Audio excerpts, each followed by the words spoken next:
তদন্ত সাপেক্ষে আইন শৃঙ্খলা বাহিনী সহ যারা দায়ী ব্যক্তি তাদের বিরুদ্ধে মামলা দায়ের করতে হবে, তাদেরকে গ্রেফতার ও দ্রুত সময়ে বিচার করতে হবে।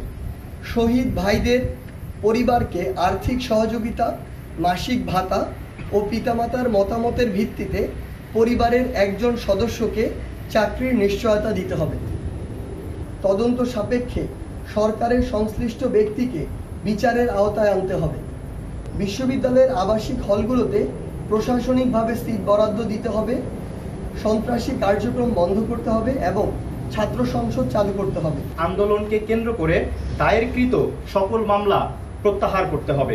আন্দোলনের সাথে জড়িত শিক্ষার্থীদের সকল ধরনের রাজনৈতিক, আইনি বা বিশ্ববিদ্যালয়ের প্রশাসন কর্তৃক একাডেমিক হয়রানি না করার নিশ্চয়তা দিতে হবে। সরকারি চাকরিতে সকল গ্রেডে অযৌক্তিক ও বৈষম্যমূলক কোটা বাতিল করে সংবিধানের উল্লেখিত অনগ্রসর গোষ্ঠীর কথা বিবেচনা করে কোটাকে ন্যূনতম মাত্রায় 5% এনে সংসদে আইন পাশ করতে হবে।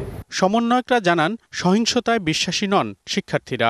আমরা বিশ্বাস করি কোনো সাধারণ শিক্ষার্থী ভ্যান্ডালিজম, গাড়ি পোড়ানো, তারপর মেট্রো রেলে আগুন দেওয়ার মতো ঘটনা, সেসব কিছুর সাথে সাধারণ শিক্ষার্থীরা জড়িত থাকতে পারে না এবং সাধারণ শিক্ষার্থীরা এমন অনিয়মতান্ত্রিক আন্দোলনের সাথে কখনোই যুক্ত নয়। যারা শহীদ হয়েছে তাদের জন্য নিজ নিজ জায়গা থেকে দোয়া প্রার্থনা করা এবং কালো ব্যাজ ধারণ করার আমরা আহ্বান জানাবো।